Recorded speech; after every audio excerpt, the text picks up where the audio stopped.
And we're live. And here we are. We're live, pal. Welcome to another exciting installment of the Roundtable Pro Wrestling Podcast. I'm your boy, the franchise spirit, Double B Bad Blood, joined by this dude here, the mixologist himself, Mr. Chemical Julian. That dude who is still locked in the condo, your boy Shane Husky, and our special guest, man himself, Ryan Katz, ladies and gentlemen. How you doing, man? Welcome to this crazy club we call the Roundtable. Phenomenal. How you guys doing tonight? I'm still locked in the house. Oh my gosh! Can't get out. I mean, Shane's being been locked in the up house is, for about a week now. Yeah. delirium. Causes delirium. Been in the condo for a week. The fireplace has So Ryan, finally the stopped reason working. Oh, finally. Yeah. Oh my God, I don't know where we're going in the first place. So this craziness we have here. We want to invite you on the show, man. It's been a while since we talked. You got a lot going on right now. I mean, you got like a podcast going on, you know, life after NXT. Like, Man, let's there's talk about that, man. Let's tons talk about going the on. podcast. Trying to stay constant, trying to stay busy. And the biggest news is, of course, the Oh You Didn't Know podcast with WWE Hall of Famer, the living legend, Road Dogg, BG Bryant, Jesse James, whichever version of the name you call him, the Roadie, the Road Dogg. Road diggity. I mean, it's diggity. That's right. It's our podcast. It's a Katz. It's a dog, and we have a good time on Oh Katz You and Didn't Dog. Know. It's a dog named Brian and a cat's named Ryan. That's funny. Cats and dog. Man, oh man. So what days are you on? Like, Yeah, so time we slots? drop Like, every what's going on? Thursday on the typical platforms, on Apple Podcasts, on Spotify, on YouTube. New episodes drop every Thursday morning. We're on, I think, episode 11 right now. In the morning, it's going to be Billy Gunn joining us, as well as the Ass Boys. They're going to be joining us, too, for a little special segment. And it's been really cool to just sit and talk with Brian and let him open up about his life, about his experiences, some of the rough times, some of the good times, and just let people in on some of the information and just get some insight into his life and what he went through in that Hall of Fame career. So, okay, so like the Hall of Fame career, totally got it. Like the guy's been around for decades, man. He's doing the most. Legendary family, the Armstrongs, Bullet Bob, my boy Brad Armstrong. It's actually Brad Armstrong's birthday today. Or what would have been his birthday today. All right. Hey, Birthday. happy heavenly birthday, Bullet Bob. Yep. Yes. So let's talk about some current event, because some things have happened over the last 48 hours, 72 hours. What are your thoughts on Jeff Hardy, man? I mean, it's a tough one. So my thoughts are, the important thing is get this guy help and get this guy treatment, so we're not in a situation where he's endangering himself and endangering others. I think the best thing could be said is that thankfully he was arrested. Thankfully there is a situation where he's not on the road causing harm. I have a background with Bill DeMott, and I know he's got some heavy words about the situation, and he's heavily connected as he lost his daughter due to a drunk driver. So I mean, this is serious, and this is now becoming commonplace in the business again, as we're seeing more and more wrestlers pop up on these mugshots, on these police scanners, blotters, reports, whatever it may be. I think we got to get the people the help. That's the most important thing. It doesn't matter what my opinion is of if he should be partying, should he be partying, or like all of the politics and rumors behind it. But the important part is get the man treatment. I gotta say, politically, when it comes to the job side, I don't want to see him get fired and lose his job over it right now. The suspension seems cool to me, because if he lost his job, I feel that would actually just send him into a spiraling tailwind and make things even worse. So at least being under the supervision of his employer, being put into a program, hopefully he's willing and able to accept the resources, accept the help, accept the treatment, and take the necessary steps and stages to hopefully better his life and take care of himself and be able to take care of his family. Well, And that's a good thing too. I don't know what state AEW is based out of, but I know Most states kind of require employers, if your employee has some sort of addiction, not that you can't just fire them, because if it goes against company policy, of course that can happen. But employers are encouraged to get them help. Even WWE has their WWE had an extensive wellness policy program, and obviously, even for their former employees. So yeah, fans can look at it and say their opinions on what they think of the policy. The fact is, WWE as a company always tries to help their people when there's something going on. It's once again up to the talent to be able to accept and take those resources being offered. It's interesting because wrestling's that one thing where it's not really the employee-employer relationship. It's the whole independent contractor thing. So there's a little less regulation. There's a little less scrutiny, so to speak. And hopefully it ends as a positive thing, because as it looks right now, it's pretty rough, negative, and sorry and sad to see. Yeah, the thing is, like, the WWE, they do have their wellness policy. Even AEW has a wellness policy, it's so to speak, I guess. Tony Khan's paying for these guys to go through rehab. I mean, he did it with Sammy Guevara. He did it with John Moxley. No, I'm trying to think the guy from California who hurt himself and was out for a while. He did it with the guy from England, the one that was in the Speak Out movement. He also with John Moxley, like, these guys, they maintain their job. They came forward and they're like, hey, I have a problem. Can you help me with this problem? Correct. That's I mean, in a world of mental health issues, they're now the forefront in the industry right now. I mean, Ryan, when we first came up in this business, there was no talk about that stuff. No. I mean, you kept your emotions and your feelings and your troubles to yourself. Exactly. Now it's like, hey, I got a problem. Can you help me with it? And everyone's okay with it. And that's the great thing about, companies like AEW, companies like WWE, Impact Wrestling, New Japan. All these companies are actually taking apart and helping with your physical, with your mental as well as your physical wellness. But then you got guys that don't want to open up about it, and that's what really sucks. So like you said, in this instance, I really hope that he just gets the help he needs. Yep. And he seems like he wants the help now. I mean, like, all the reports are saying that he's totally on board 1,000%. But question is this. when guns are drawn on you on the highway, I think you realize something's got to be done and something's got to be changed. Exactly. Right about that. True statement, man. So when it comes to the issues that were going on, he's getting the help he's needed. So that is a plus. But how do you think the negative outlook, the negative outpour online is going to affect him?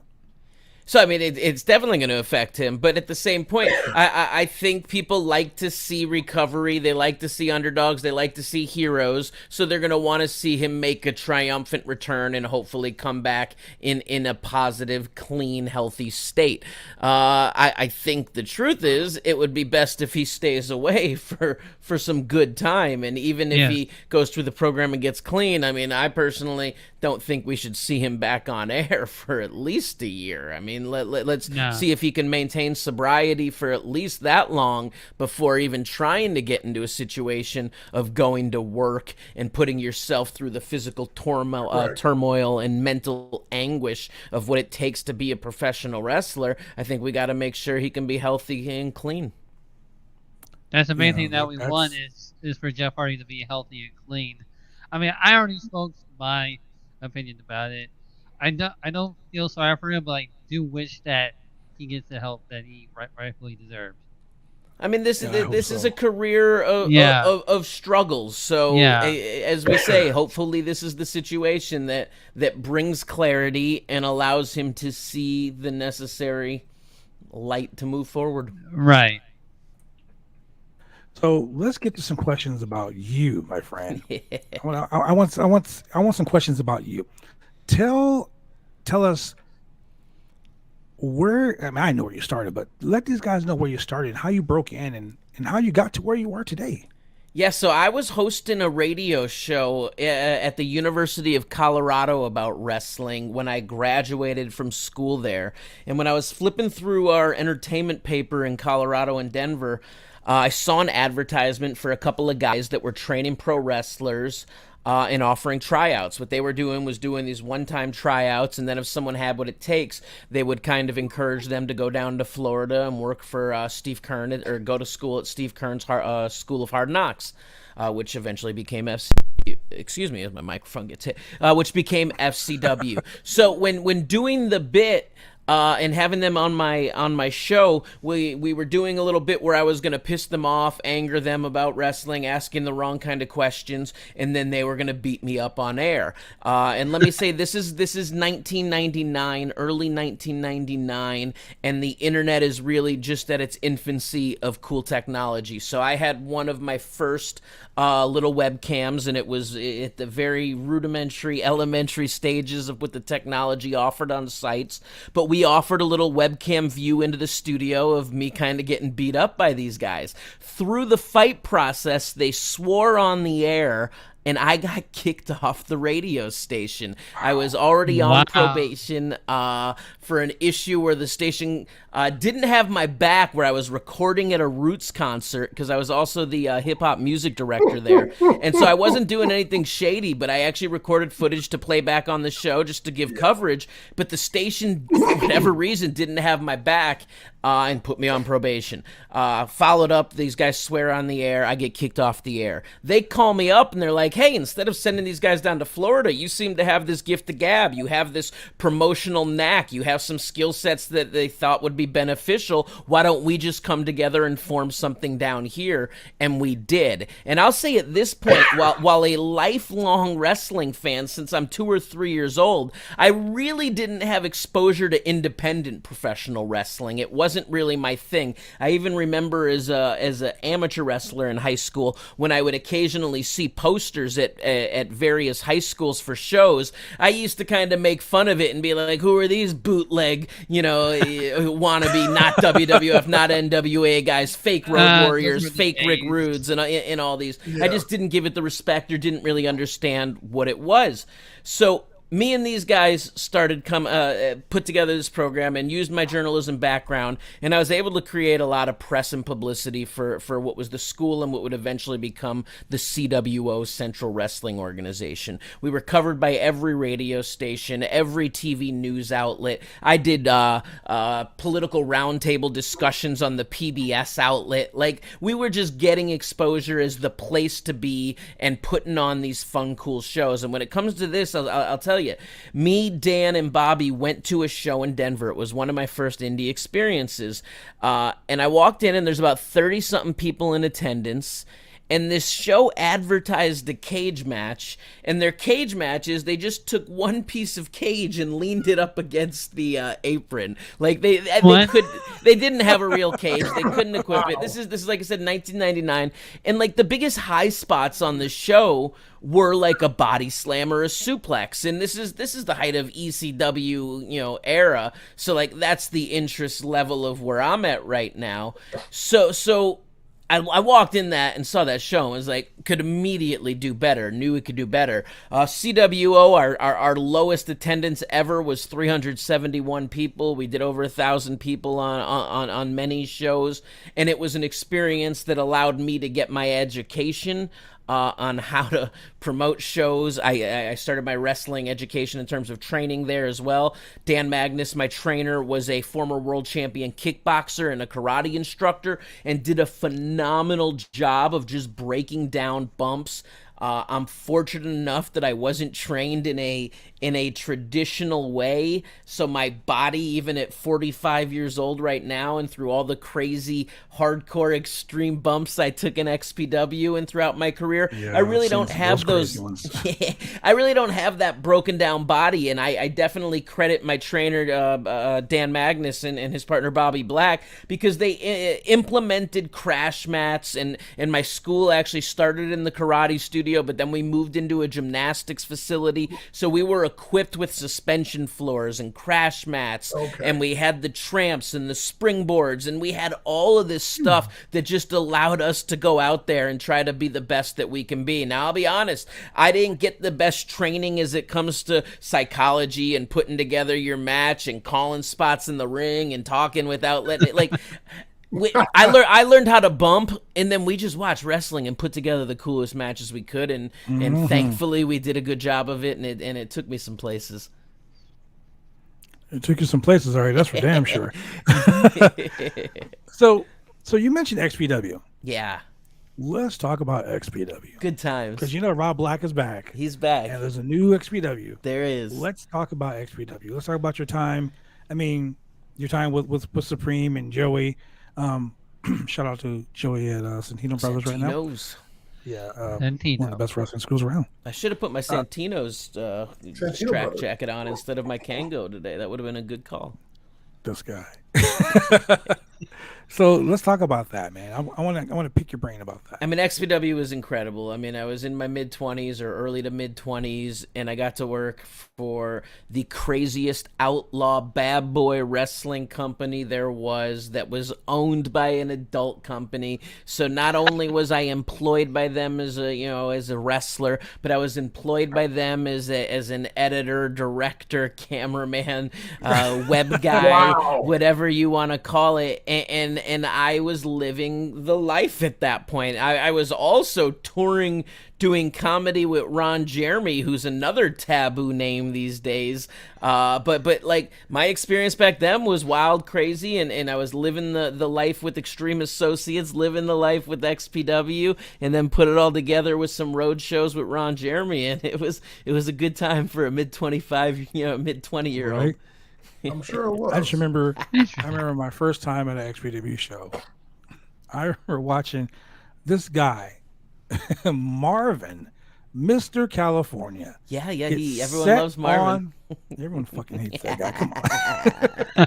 This guy he got set on fire during a match where he was supposed to be he was supposed to have a fire extinguisher, and he ended up getting caught on fire. Oh no. You remember that?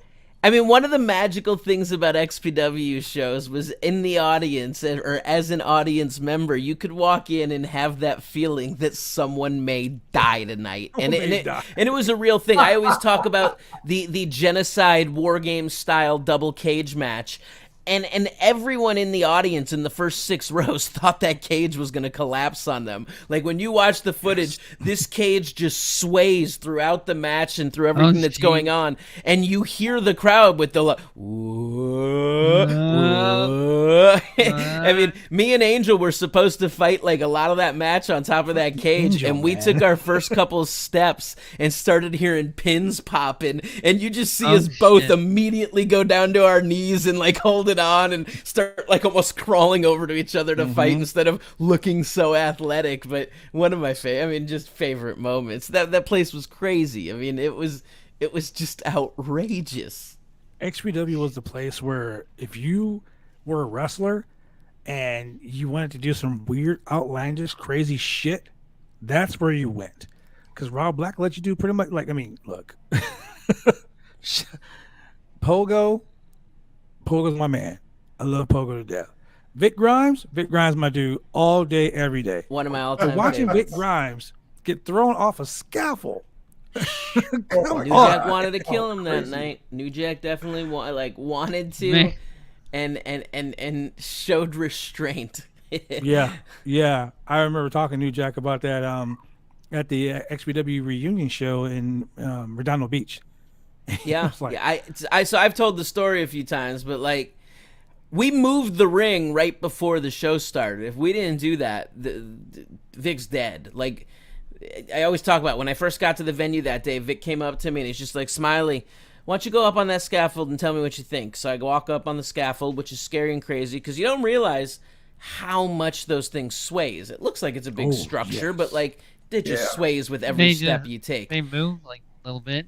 Oh, not a little bit. They move a lot of We're it. talking And like this, bro. It's freaky. Like even if you don't have a fear of heights, like it's scary up there. We'll give so you a fear of heights. Yeah, so I go up there and I look and I come back down and Vic looks at me. He's like, "What do you think?" And I'm like, "It's not over the ring." And he's like, "Yeah, man, it's not over the ring, dude." and we ended up having to like grab the whole entire crew and push the ring like a foot. Like I said, if we didn't do that, he would have concrete splat, man. So would have died. That would not have been good. Yeah, man.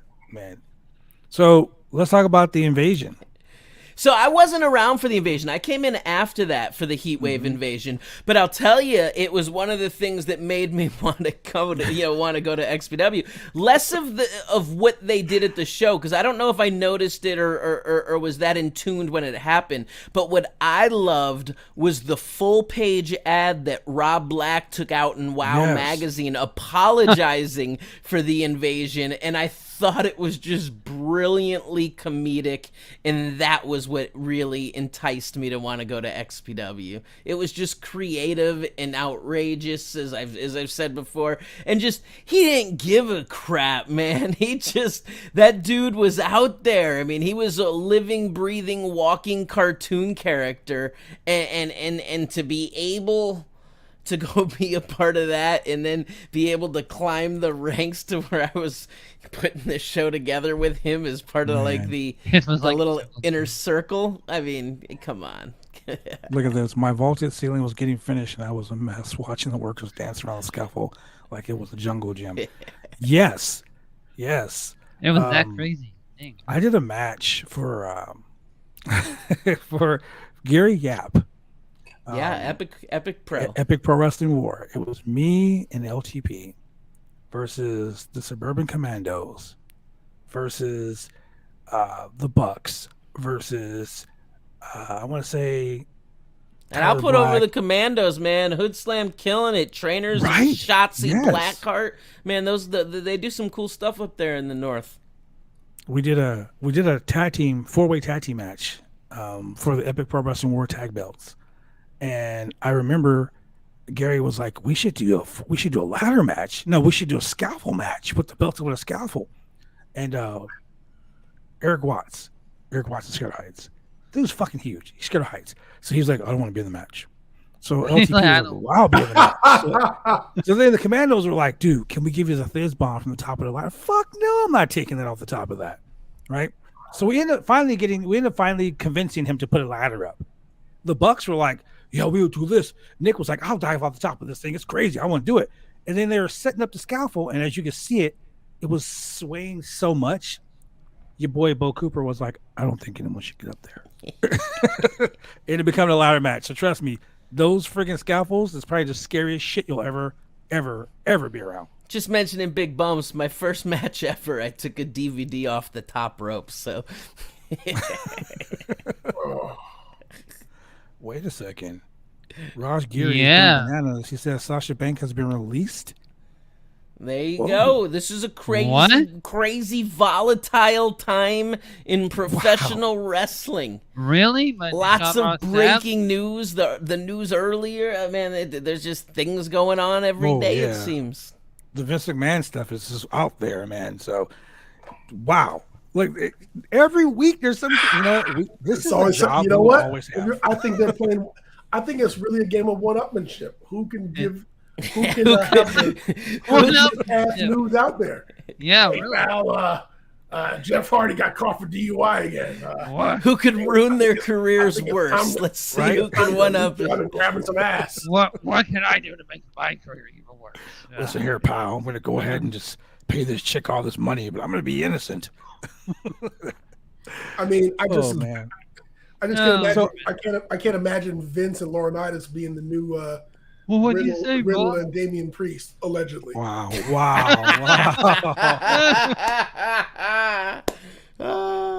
do you say, boss? You want to buy this Vice City thing on YouTube so you won't get discovered? Well, why not? Amazing stuff. Wow.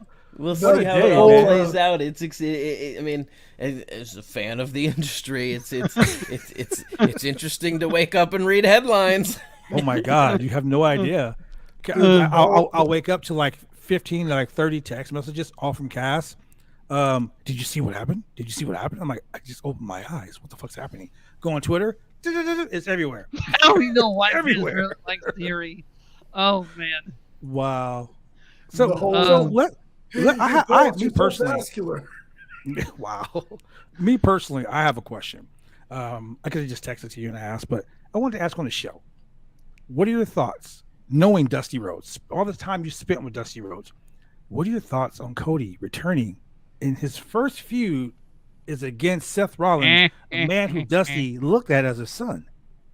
What are your thoughts? Yeah, I mean, it's incredible. And Cody is a methodical player. I mean, I feel like he probably calculated this for the last 7-8 years of all this time going on, of putting his plans down on paper, trying to make the game plan and map out the steps needed to pull them into fruition. I think it's incredible, man. At first, when it happened, I mean, there's the piece of me that sat and went like, man, you had all these things to say in these statements and you went and go started this company. I find it to be kind of disheartening that you want to go back to WWE, but at the same point you do hear the story and it does make sense, and to go capture the one thing that wasn't attained for the family and all. It's just remarkable. I mean, it's human interest at its best, and Cody doing what he has to do to elevate himself and be seen at the same level of his father and no longer in the shadow, which is something that I think everyone thought he would always be in. So he's doing a good job of trying to bust out of that shadow and make an identity and presence of his own. I mean, I got to say that what Cody has done is, I mean, his dad is his dad. His dad is a legend. His dad had his feuds with Ric Flair. His dad has like some of the most classic promos of all time. His brother had that absolutely solid, iconic run as Goldust. And so the original Goldust, the freaky Goldust, the Goldust that did the comedy bit with Booker T. I mean, if Goldust was his only career, that would be a career that people would kill for. You know, he had the career in WCW where he was fighting on the back of a moving hay truck. And then he came back as Seven. And then he was like, this is crap, and dumped it on TV. But his brother has had a solid career. And so he said, you know what, I've got to do it for myself. And why not? I mean, I hate to say he's got the genetics for it. I mean, you've got to work out, you got to put in the work. But the guy was, hell, out of anybody born and bred for this. Yeah. I mean, his blood is in the business. The business is in his blood, I should say. And he was like, hey, you know what? I was part of Legacy, and I had my run of Stardust, and I was dashing Cody Rhodes. Let me actually come back and do like a serious headliner run. And he's doing that. And he was like, I've got to go away to rebuild myself and come back. And that's exactly what he did. And you got to just stand up and applaud him for it. Agreed. Like he said in his interviews, he said he did it so that he can make some noise for Vince. And well, I know the story. There's a story that Vince said he would never be a main eventer. Like, he didn't have what it takes to be a main eventer. So Cody was like, hold my beer, and went and became a main eventer, and now came back, and not only is a main eventer, but like, he's the guy that everyone is like, yo, this is the dude that's going to dethrone Roman. But now let's say this, and I'm going to play devil's advocate. I knew you would. So Cody was hot in that first year of AEW and was generating the exact same kind of buzz and interest. And then it fizzled. And then the crowd turned. So it's going to be interesting to see if the WWE creative team can keep him hot. Obviously, injuries actually help in these situations, not hurt and hinder. So, like, as an athlete, it probably feels like the end of the world and the worst thing that could happen. But it's just going to make him even bigger when he returns. I think that's a plus that you said that, because I was thinking the same thing, and especially the way that injury that he had. The match, like, come on. Bro, the injury was horrible. The match was like, I mean, I'm as a guy who literally tomorrow night, as a matter of fact, 24 hours from right now, I had my first professional wrestling match 30 years ago. Look at that. Rock around the clock. Rock around the clock. Montclair, California. It is now a Black Angus. It is now a Black Angus. I drive that freeway every time I come to California, and I think Mondo Guerrero gave me my first shot right there. Ludwig Borga, James Boone, the Shadow Man, they all beat my ass. I literally walked across the street to buy some raggedy ass tights and some boxing boots because I didn't have no wrestling gear because I was a 140-pound skinny 17-year-old. Mm-hmm. You know, but the injury, man, that big ass bruise. Oh my God. I mean, that's what tear does, man. It just causes that blood to rush, flow, and fill up with those. Yeah, I mean, hematoma to the max. But I will tell you, though, when Cody got in the ring and he did the reveal, I mean, it was just so dramatic. The pause, the reveal. So I like the memes that talk about him intentionally, internally injuring himself because of the no blade policy. Like, funny stuff to me. It was so bad. Someone was like, he went back there and beat himself with a Kindle stick. And I'm like, what the hell? It was just bad, but the whole storytelling of it was just really, really great. That's one thing that I know Cody is great at. Cody is great at telling a story. He great at promos. He sucks you in with that emotion. Like, Cody was doing something one show, and I was like, damn, I feel really bad. I got to do a lot of developmental pieces with him when he was trying to pitch various stuff to Vince. So all projects that don't really get seen, but we did a lot of Rhodes Industries based off of Tony Stark. We did some cool chess stuff when he was Stardust. We also did a faction of Tyler Breeze, Cody, and Sean Spears in this Camelot Kennedy's like high-end like royalty kind of family. That was a strong one bit is as well. Casting, and the other guys are just like perfect 10. So that I was this guy. Yeah, it was fun to do, and he always he always had ideas. He always had the work ethic. So it's cool to see it pay off for people. What do you consider your biggest, and I'm going to say your biggest accolade when it came to being a producer at NXT? So in the end, all of them they don't end up being successful when they get released. No, like Ty Dillinger as a perfect 10 was great, but then he got released. Rusev and Lana were incredible, but then they got released. Adam Rose was a lot of fun, but then he got released. I got to work with everyone. So I mean, who are my biggest successes? Is the Becky Lynches, the Alexa Blisses, the Charlottes. I got to spend a lot of time helping them develop their promo skills, find their confidence, give them an ear or a shoulder when they need it, and be able to pull them through the negative times when they feel like quitting, raise their spirits, give them that little spark and energy they need to see that they could be who they want to be. They can be that undeniable superstar that carries the company on their shoulder. They can be the superstar they intend to be and be in those main event matches, headline those pay-per-views. It's about believing in yourself. Wrestling as a whole is an industry that's built on breaking you down. After every performance, after every match, after every situation you're in,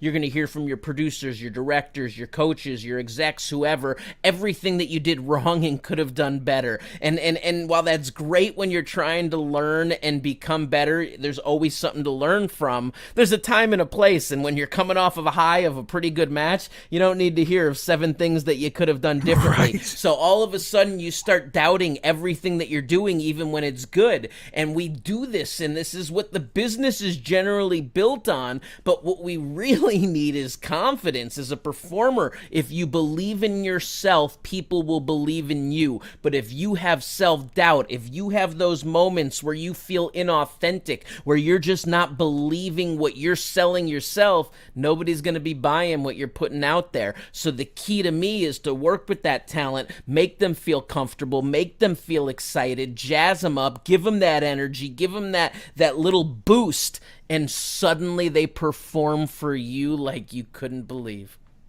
Positive reinforcement. It's crazy how it works. Hey, I'll tell you one here's thing. a question for you. So, has anybody seen the Netflix movie Hustle? Yes, I just watched it the other day. Okay. So what you just described was when Adam Sandler, as the coach, was essentially talking shit to Bo. And he was like, there's a lot of guys out there who are going to be saying things to you, trying to ruin your confidence and break you down. And you kind of have to be able to ignore them and freeze them out. Absolutely. And just be at your top game. So coming from the wrestling standpoint, what you were just talking about in NXT, is this what is done for that same purpose?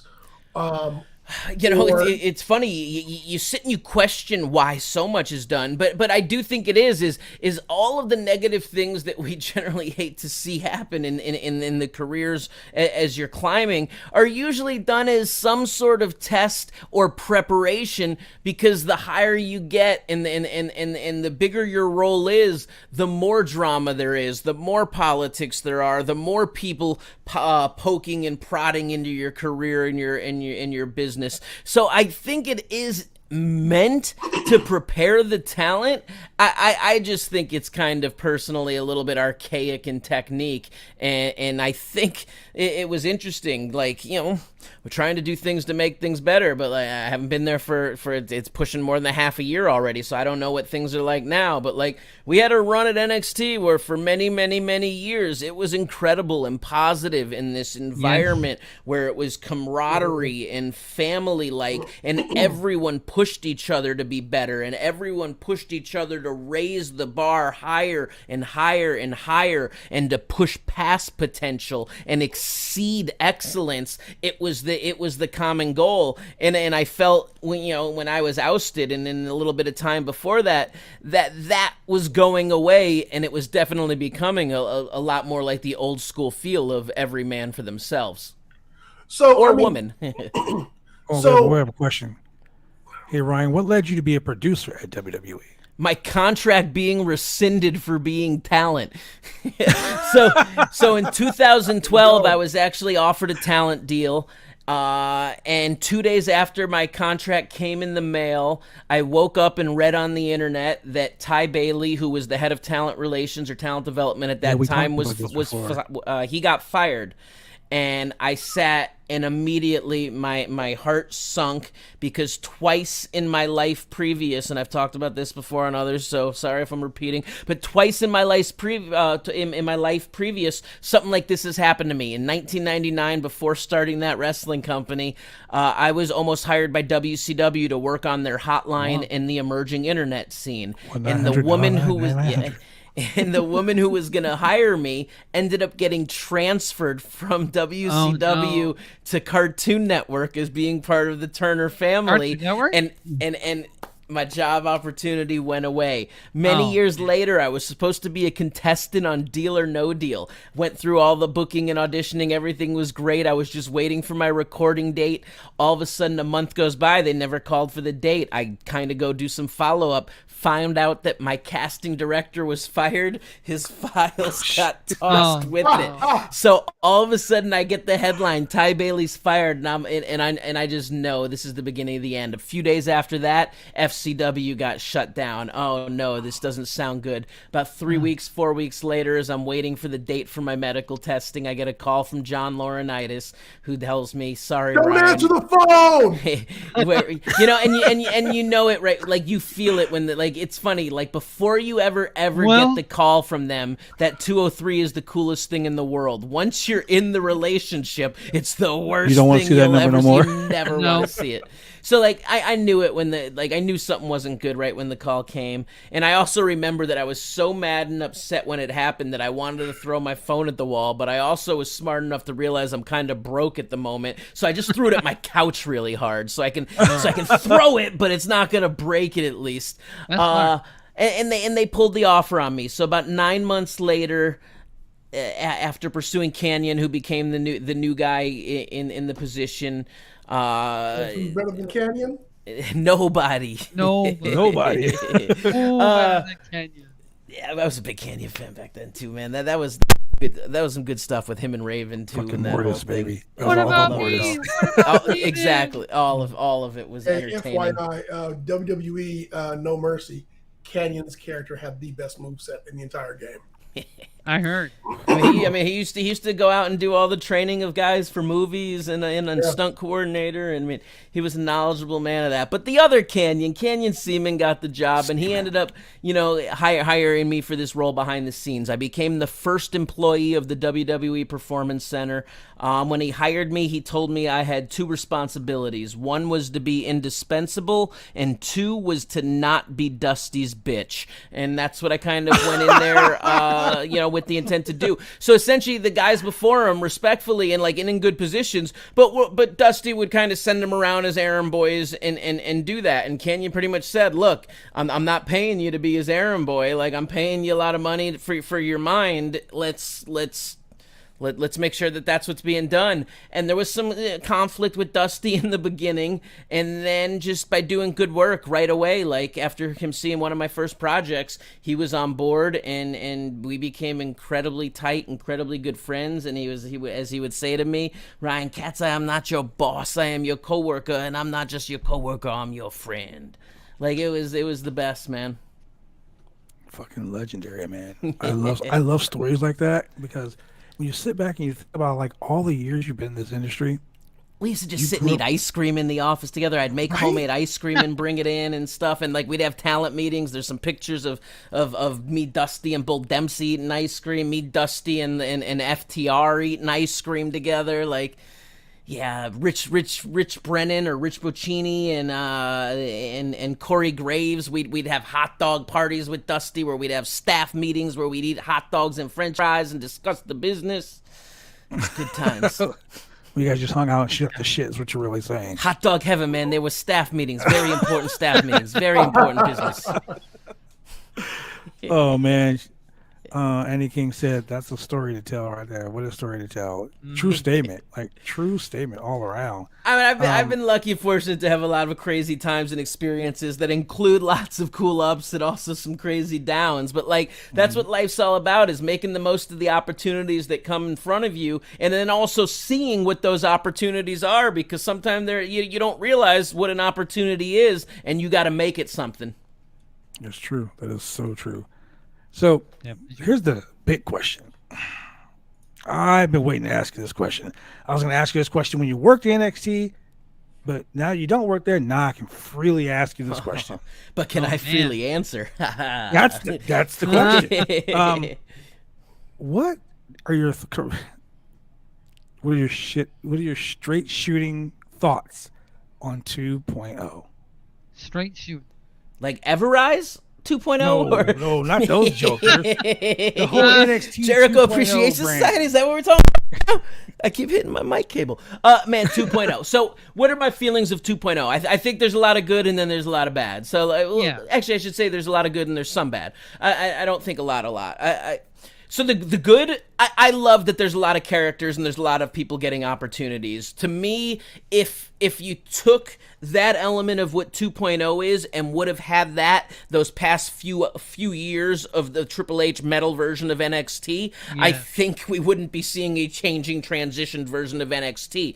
NXT back then, the metal version, which was absolutely incredible in the golden era of what we created, it needed some evolution and change for sure. It definitely needed some more color. It definitely needed some more character. And in my opinion, Triple H definitely had his vision of every wrestler should be dark, every wrestler should be an ass kicker, and there wasn't so much variety as it came to personalities. It wasn't larger than life characters. It was guys who had a shtick or something, but they were generally regular dudes.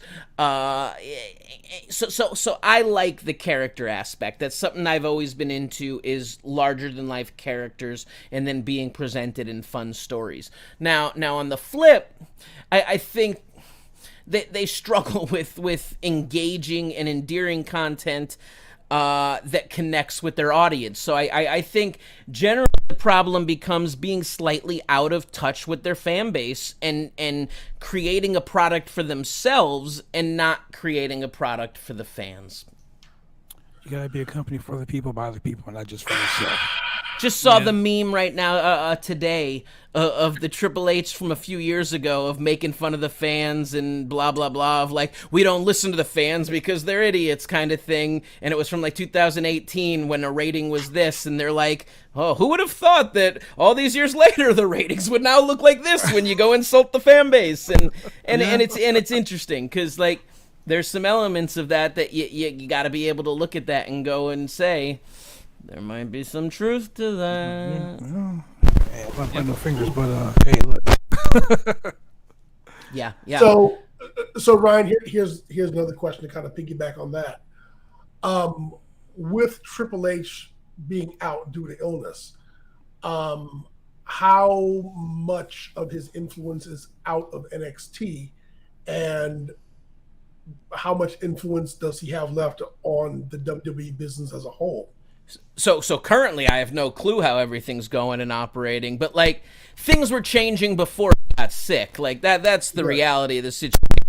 Sorry about this. I'm getting a little issue. I got a little static here. We're gonna fix that. Sorry. Okay, here we go. As I'm cracking your headphones. No, like things were already in progress of being changed. Vince wanted to change the product at that point and decided he was going to be a little bit more eyes on.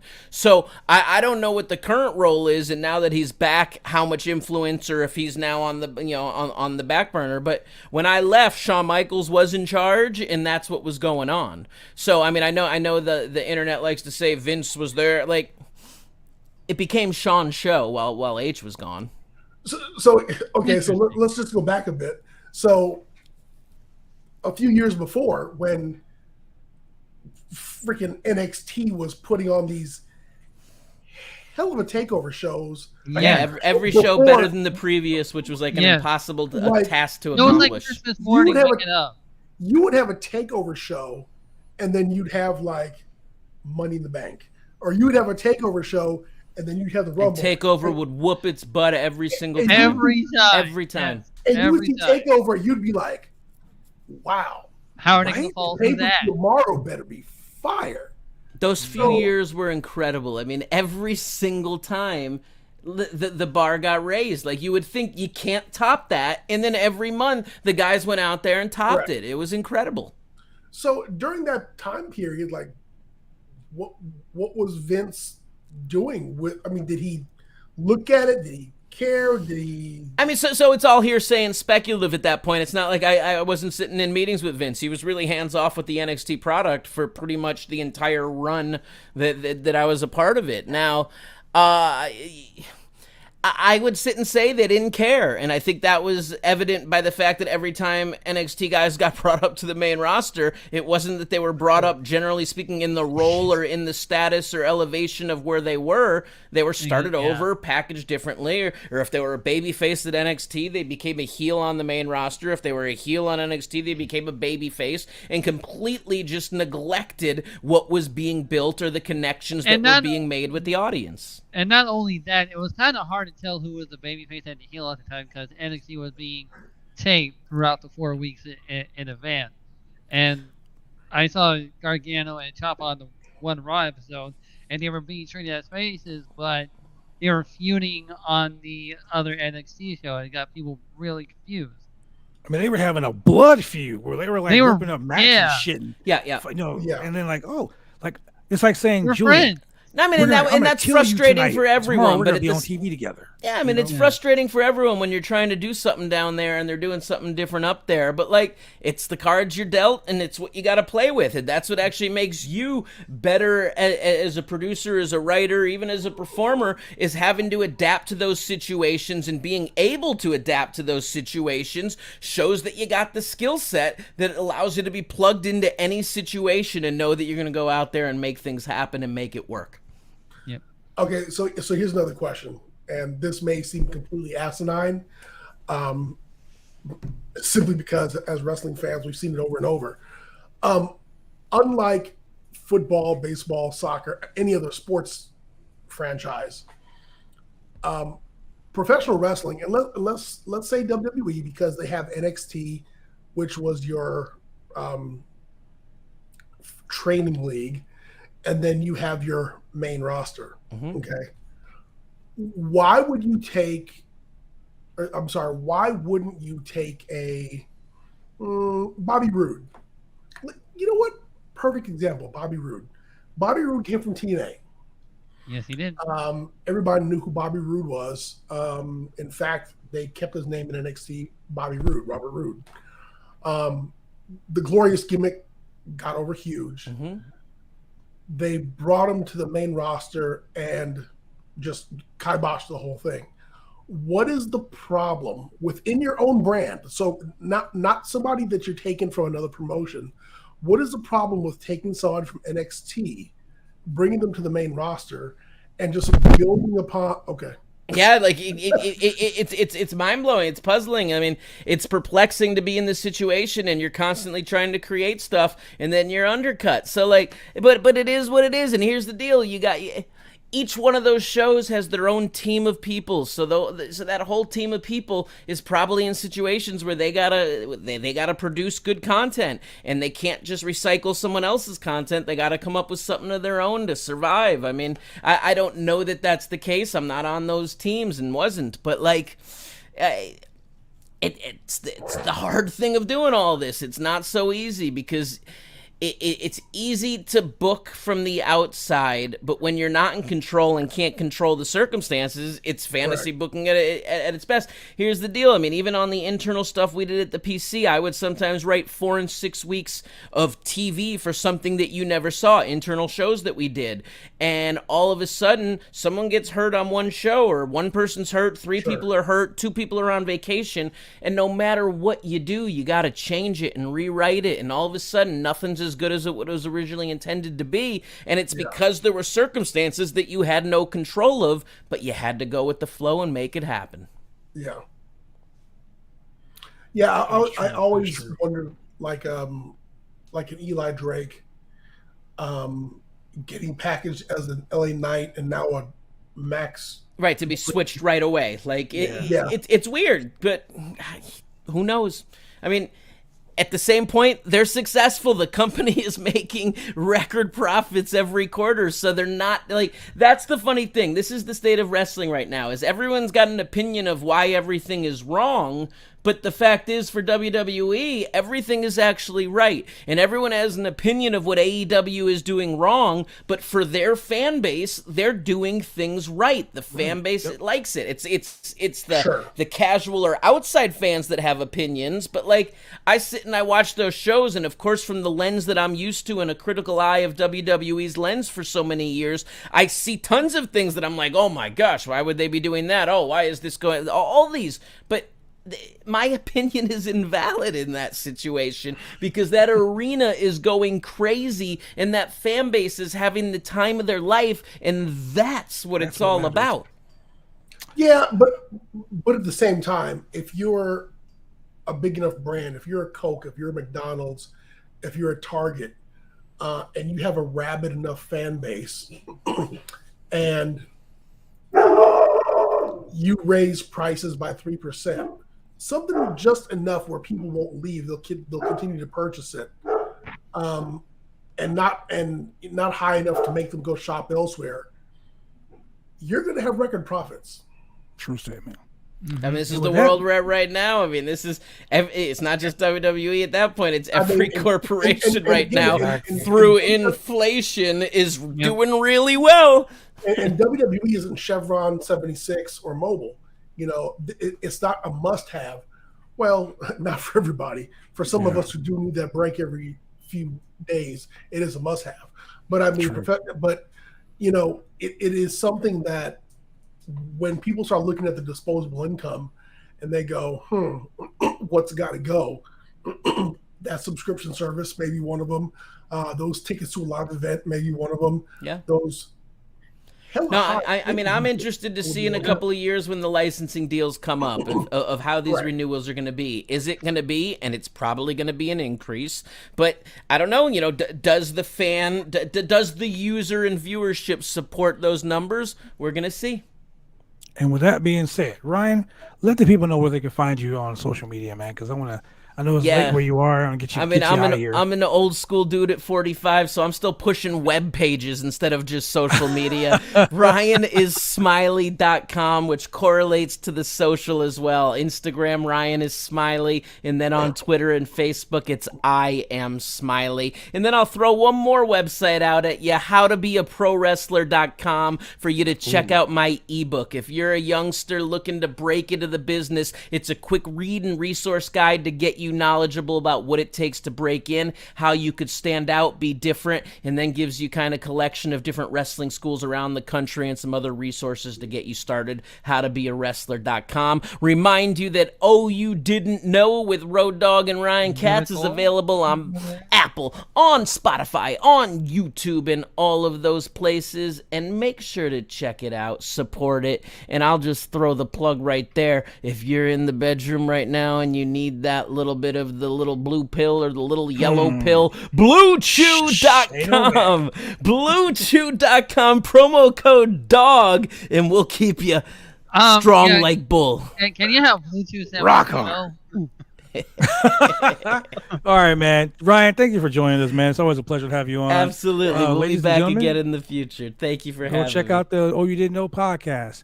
And we'll be right back with more of the Roundtable Pro Wrestling Podcast. Drive me insane! All these rules are lame, have been taking all the fun out! Drive me insane! All these rules are lame, have been taking all the fun out!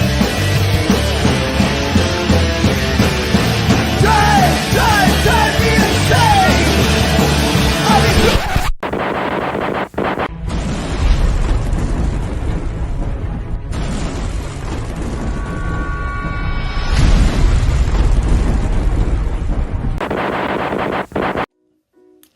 When you want to get your hair cut, you go get your hair cut right. You head down to Big D's Barbershop. Big D's Barbershop, Vancouver, Washington's best and brightest. 1019 Main Street, Vancouver, Washington, where you can go get your hair lined up, cuts, fades, shampoos, conditions, and all the great things that go with supporting a local barbershop in a local business area. You can also reach them online at www.bigdsbarbershop.com. Go get your haircut right.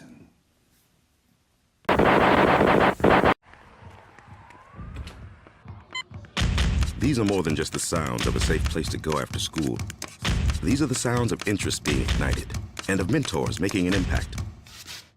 At Boys and Girls Clubs, we don't do just one thing. We do whatever it takes to meet the needs of every kid who comes through those doors. Because whatever it takes is what it takes to build great futures. Great futures start here.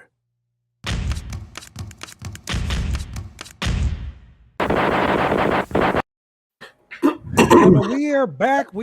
Thank you for joining us. That was your boy Ryan Katz, formerly of the WWE NXT lead producer, head producer, best buddy, bestie with the American Dream, Dusty Rhodes and Metcana. It's always nice to have Ryan on, man. Ryan's a good dude. Known Ryan for a very long time. He's one of the main reasons why I stayed in the business. So shout out to Ryan Katz. Go follow him on Twitter. I am Smiley. Trust and believe. He's got a lot of pull in the industry. So if you're a young worker, you want to, get yourself a little bit of a WWE mentality. Hit up Ryan Katz. Easy guy to talk to. Loves the business. So speaking of loving the business, tomorrow we are 24 hours away. 24 from hours. You, the franchise player, Bad Blood, celebrating not 5, not 10, not 15, not 20, 30 years. 30. You've been in the business longer than my children have been alive. You've been in the business longer than some people have owned a car. You've been in the business longer than some people have had careers. You've been in the business longer. You've been in the business before people could pay off their house. God, damn, 30-year mortgage. Man, I'm gonna tell you this, man. As crazy as it sounds, 30. As crazy as it sounds, like I was thinking about it this morning. I woke up, I'm like, oh my God, tomorrow's Thursday. Tomorrow's June 16th. Tomorrow. I start freaking out. I start freaking out. Like, am I gonna get a watch? Like, when you retire, you get a watch, right? 30 years on the job. Well, I got all these beautiful belts back here. I'm still the OIWA North American champion. You might get some but I will say this. Tomorrow, I have a very big announcement that I'm going to make. A big announcement. I mean, it's so big. It's like almost big. It's so big. It's just so big. So big. Just big as big as we hit affiliate today. Yes, we hit affiliate the other day. Ladies and gentlemen, on our Twitch, we are 50. You know what, Shane? We are 55 followers. 56 followers on Twitch. Man, the hits keep coming. Man, you guys, tomorrow we hit affiliate quicker than I did on my own Twitch, and that took me 5 years. Wow. Look, we have a lot of beautiful fans that watch us on Twitch. Watch us on Facebook, Twitter, YouTube. Thank you very much for all the guys who have tuned in and watched these shows. I'm humbled, especially for all the people that just loves the semi-Blue Chew memes. Yeah, you get those. And when Ryan went to do his Blue Chew announcement, I was like, Shane's about to get real happy. I started to give him the sexy music too. Hey, if you want to sponsor me, you can send me an email. I'll promote that shit big time. You promote that shit, you'll take that shit. Yeah. If you're not true, give me a Shane favor, will guys. dress up in all blue. He will look the biggest crip ever. Yeah, my favorite color is blue, so I won't even have to. Tomorrow night will be the party. The party. The PA as we can. I've got guys that are going to be on the show tomorrow that were there when I started. Ooh. Yeah, it's a trip, man. Guys that have been, there who watched me grow. Guys are always hyping me up when I'm feeling down. Yeah, man, it's. I mean, today has been so awesome, man. Having you guys on the show, Ryan on the show, got a new pair of sexy ass J's. Yeah, it's been a pretty fucking awesome day. Nick and Matt wearing some J's tonight as well. I'm wearing J's right now. Hey, so you know what? We've got we're gonna send a lesson to all the young folks out there, all the young folks starting a career. We're looking at a man here who's been doing what people will call an alternative career, where something that the road less chosen by a lot of folks, but he's been doing it for 30 years. 30 years. That's not a gig, people. No. That's not a hustle. No. That's a career choice. So during these 30 years, tell me 3 times where you almost said, fuck it, I'm out. Very first superplex from the top rope, Ludwig Borga, known as Tony Holmes. June 16th, June 16th, superplex from the top rope. I hit the ground. I was like, fuck it, I'm done. Then I got back up. Second time in Mexico during the very first Triple Mania in the Bull Rink in Tijuana, Mexico. A few guys decided to cut the inseam of my tights out and didn't tell me. What? I'm sorry. They ring. Get kicked in the stomach. Guy goes, pick me up, I just slam. I spread my legs wide open. Cut the inseam. Like they put a little rip in the inseam like my tights in the crotch. I put the tights on. Told me I couldn't wear underwear because you can see the lining in my underwear. So I cut it off. Put the tights on. They set me good. They ripped the fuck out of me. During this match, I get kicked in the stomach. The guy tights rip. 903, dick everywhere, falling out of the 40,000 people in this damn board. Oh man, you're cutting in and out and frozen at the that same night time. was like, no more wrestling. Then the third time, myself and a tag team partner were wrestling in North Dakota, Bismarck, North Dakota. We're in a car. It's actually a nice place.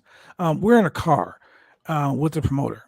And me, I got my earbuds in my ear. That's my thing. I get in the car with my earbuds on. I'm like just driving along, and my partner's looking at me strange. I'm like, why the fuck does he keep looking at me like that? Why does he keep looking at me like that? He's nudging me with his elbow. Like, are you listening to this? Are you listening to this? And I take my earbuds out. I'm like, no, what? He's like, this fucking guy is a pedophile, and he's proud of it. Oh, I say, excuse me? Because yeah, did you not hear him? This guy is a fucking pedophile, and he's proud of it. So I put the guy on blast. I'm like, yo, what's up with this? And he's like, oh yeah, it happened. So what? And I'm like, so what? What? It's like, yeah. I'm like, well, so what? Do me a favor. Take me back to the fucking airport. I'm good. That was the last time I was in North Dakota. That was the third time I was like, fuck wrestling. But, you know, wrestling's like a drug. Wrestling's like a drug. And, yeah, it's got the fix, man. Got the fix. I will tell you this. The day that I retire, I'm not going to be like some of these old guys like Tex Thompson who fucking retires. Then let me come up with a different wrestling name and come back and do a match. No. Yeah. Okay. Once I'm done, once I take out those boots in the ring, that is it. That is the day Rapski done. Because I don't want to be one of these old guys. Come on, we're still trying to do it at 75. You got to give me some of that Gypsy Joe action. No, I'm good, bro. I'm good. Look, you're not going to do Ric Flair with the Rocky promos? No. July 1st, I will be 48 years old. 48. I've been wrestling since I was 17 years old. Wow. 30 years. So I'll tell you right now. Once I'm done, I'm done. I'll still be involved with the Roundtable. I'll still be involved with BodySlam.net. I'll still be doing these crazy shows with you guys and all that good stuff years to come. But taking all those bumps, no, I'm good. When that time comes, then I'll be done. But like I said, tomorrow I have a very big announcement. Okay. I'm not going to say what it is now, but it's almost as big as Omos. Hey, now what a lot of wrestlers say is, you know, once they stop taking the bumps, they slow down. That's when shit kind of goes downhill. So, I mean, you gotta, you know, keep moving, you know, open up the Bad Blood Training School. No. Go have some more kids, you know, something. Oh, no, hell no. No, I got two. Have some more kids? Hey, I'm done. I got the clip snipped. I'm all good. You know, for your last match, you need to do the overdrive as my request. The overdrive? Deal. Yeah. Deal. I'll do it on you. I say this is for Johnny. It is a Twitch streamer that I watch. Oh, man. Anyway, let's get to this AEW Dynamite Road Rager review. Look. Yes! Oh, man. What a show. Yes! This show's going to put... Yes! It's going to... Look, Julian's already got like fucking blue chews up the ass. Fuck Monday Night Raw. He's excited. Well, Monday, I was very disappointed in professional wrestling because Monday Night Raw totally sucks the life out of me every week. Shout out to the people who watch Raw. Should we still do Monday Night Raw? That bad. It was a little slow and it had some bad spots. However, I'll tell you what it didn't have, but I'm not going to spoil it. I'm going to tell you what it didn't have. Wait, it's not tonight. He's not going to fucking spoil it. Hey, man, let me tell you something. I was like, holy shit, is there a pay-per-view this weekend? Because that was a go-home show right there. Hey, WWE, take notice. This man, John Laurinaitis, stop having affairs with people getting sued. Jeff Hardy. Go into hiding. Jeff Hardy got arrested, ladies and gentlemen. Got a DUI. Four times the legal amount, the legal drinking amount. His blood sugar. Goddamn. Two things about that. One, Jeff, get some help, man. Take the help. Please get some help. You need to do this not just for your fans, but do it for yourself. Do it for your family. Do it for the people on the road that you're driving, and you're risking not only your life, but you're risking their lives as well. That's not cool. No, it's not. Secondly, you're letting all your fans down, but basically. Secondly, you know what, man? This is the part that. Wait, hold on. Let me say this before I get out of the way. This is the worst part of this whole situation. The car rental places are still renting a car to a male with no license. There's no license? His license is suspended, revoked. And who the fuck has written these cards to him? But I don't want to talk about that anymore because that's a bad situation. Tony Khan, thank you for offering help to him. Thank you for suspending him without pay. Thank you for being a good person and talking to him and not judging him on his. Well, I mean, his marriage is pretty fucking shitty. And for all you East fans out there that think Tony Khan wasn't gonna do that shit, go fuck right the fuck off. Yes, yeah. You know what, dude? So rental car company aside, I'm gonna assume Jeff was not drinking by himself. Hey, people, if you are out drinking with your friends and you are all drinking, one of you is not 0.289 blood alcohol level. One of you is 0.14, one of you is 0.08, but one of you is not 0.289. And that person or two of you has enough sense to say, hey man, you should not be driving. And if it means that you got to kick that motherfucker in the head to keep him out of that car from behind that wheel, then you do what you got to do. Smack him beside because he was this far away from being Sonny. Wow. He was this far away from having his hands behind his back, headed for life in prison, for wiping out a family of 4. He was this far away from being a felon and taking a life. I mean, aside from the fact that the guy has multiple DUIs, fine, he has a problem. Go get help. I get that. Yeah. But for the people that were with him while he was drinking, come on, man. Shame on you. Be a friend. Okay, me and my friends were talking about this, and I believe they peer pressured Jeff in the drinking. That's what me and my friends were talking about. He was peer pressured. It's like, oh, come on, man, you should drink. And Jeff was like, nah, I really shouldn't. And then finally gave in, and that's where we got to now. Dude, those aren't your friends. Those are dicks. Yes, seriously. I mean, because this is that's like going to a crack addict. Like, man, come on, it's just a small rock. You can smoke this.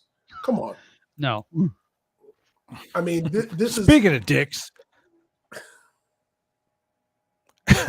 Speaking of dicks, tonight Chris Jericho defeated Ortiz in a fucking hair versus hair match with the help of Fuego del Sol.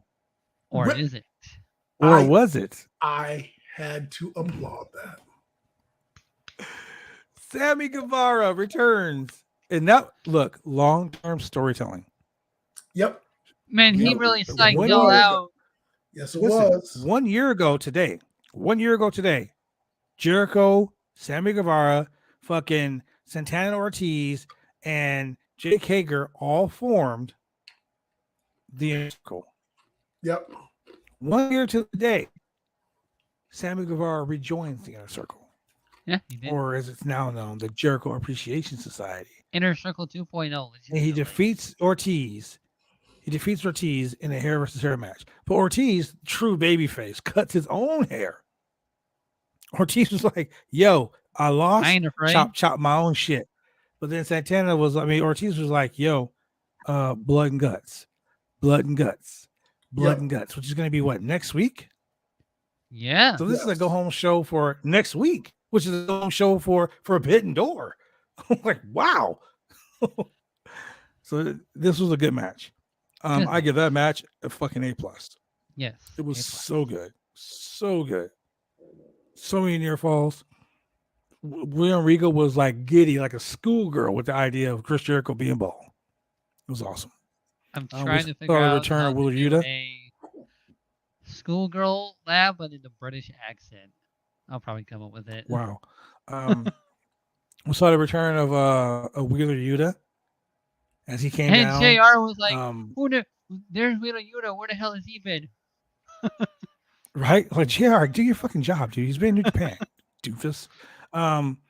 But that was an A+ match. I'll go ahead and give that one an A+. But you know how I always say, AEW is a great company. But they sometimes do some stupid shit. Yes, they do. So I put this on Twitter today. I said, Wardlow defeats 20 security guards. 20 I wasn't men. expecting that. I wasn't expecting that. Hold on. Honestly. 5 minutes, 36 seconds. He defeats 20 men.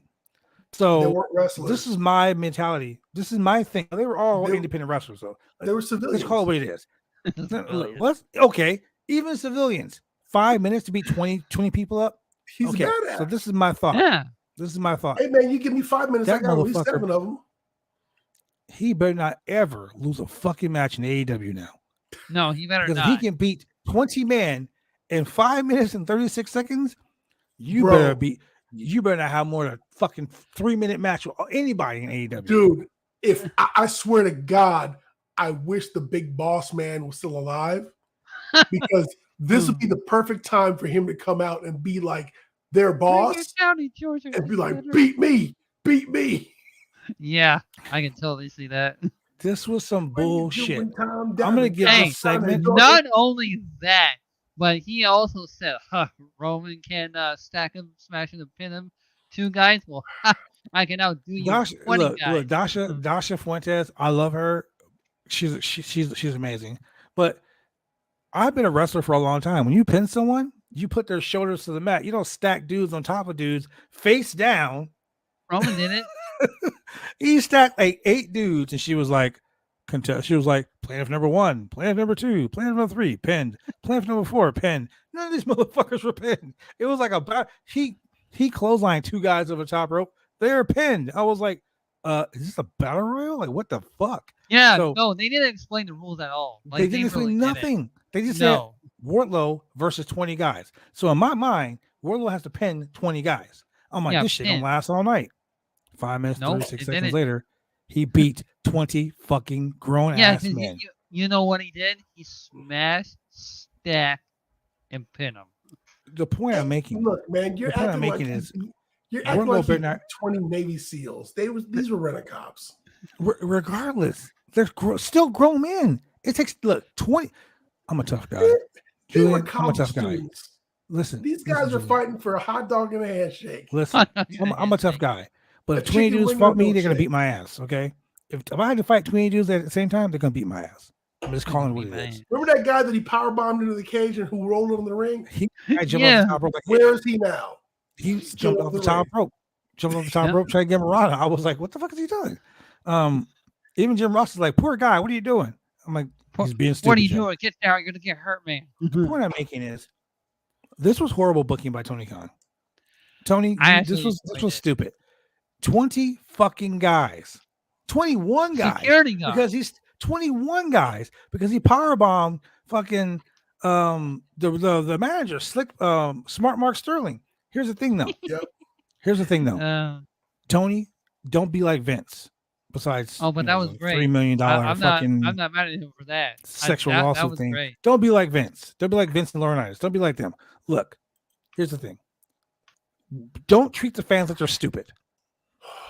Because every one of those guys who took a power bomb registered the bump. They took that power bomb like a professional. Okay, 20 fucking 1 guys. Wardlow better not ever lose a match in the fucking near future. Don't be like Vince and put Dominic Mysterio versus Veer and let Dominic kick Veer's ass for 10 minutes. Don't do that shit. Hey, Dominic's been watching Shut tapes up. and learning. We're not talking about that shit. Dominic ain't been doing shit. Dominic's getting better. Why did Dominic get better? He's got the blood of Eddie Guerrero flowing through his veins. You saw. All right. So, But yeah, no, okay, so I got something to say. This reminds me of the WrestleMania 19 video game, Revenge WrestleMania, where you literally had to go through 20 or more guys to go through the next stage and just beat the living shit out of people. This was like Mortal tonight, Kombat. No, like freaking WrestleMania 19 for the Nintendo GameCube. Such a classic game in that era.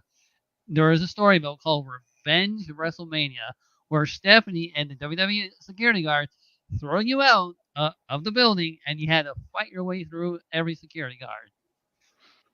And that's what Wardlow did. Did you say for the GameCube? Yep, GameCube. Oh my God.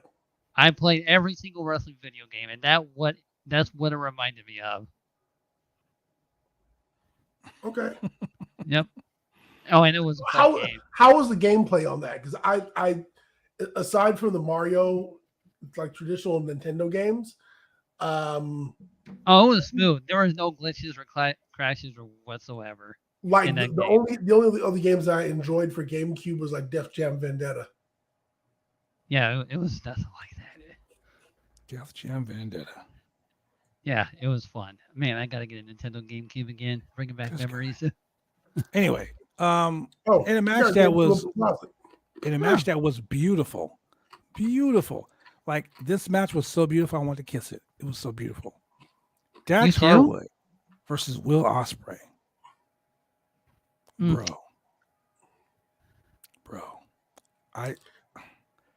it was a classic. It was classic. It was a clinic. And I had to take 100 blue chews. People use that word a lot, but I mean, this was a clinic. This was classic professional wrestling. Like when you turned on Saturday night at 6:05, when you turned on NWA and ESPN, and there was that match that didn't have like a lot of glitz and shine, and it was just two guys going at it. That's what this was, and it was like a technical match. It was hard hitting, and but it still sucked you in. It was really interesting. Yes. Especially the transition they did where Dax was going for the slingshot powerbomb off the rope. Mm-hmm. And they the Liger bomb, slingshot Liger bomb. Yeah, and they ended up doing the reversal with it. And just the whole psychology behind that, and the reversals, and man, it was just Tony Khan is starting to get a little bit, cut into the crowd a lot more. But what you could see on the fans' faces they were sucked in, and that's what you definitely want to see. You want to see the fans sucked in because they wanted their hometown hero, which they wanted the AEW guy, Dax Harwood, to win this match. And he was no slouch. Like, no. He was really like he adapts every personality who he goes against. Like, and he's usually a tag team guy, but he's that tag team guy who was wrestling like a singles guy. And this match was a modern day Flair Steamboat. This match was a how can I say this? It was a Rey Mysterio, Dean Malenko. It was a flashy guy, Will Ospreay, flashy guy, no nonsense, hard hitting guy, and Dax Harwood. Dude, this was so fucking good. Like, I just sat there staring at the TV for like 20 minutes, like, wow, this beats Raw, awesome. Hands down. So, dude, I've got to say, this is why I like AEW. Because while you have your Jericho Appreciation Society, while you have your Jurassic Express, while you have your Brit Baker and the Young Bucks and Bullet Club this and Forbidden Door that and da-da-da. Every now and then, I'm not gonna say every now and then, every week, they make it a point to put on a classic style match. Mm-hmm. Now, over the last month, each one of those matches has had Kyle O'Reilly in it. But, this match had Dax Harwood. In fact, no, I think Dax was another one also. Mm-hmm. But if you can get one of those on every show, yes, dude, you're golden. Golden. You wouldn't even hear a complaint ever. The best thing about these matches is that they took. Remember when Vince bought WCW? Yes. And they had the WCW versus WWE, and all the WCW guys got scrubbed and just treated like shit, right?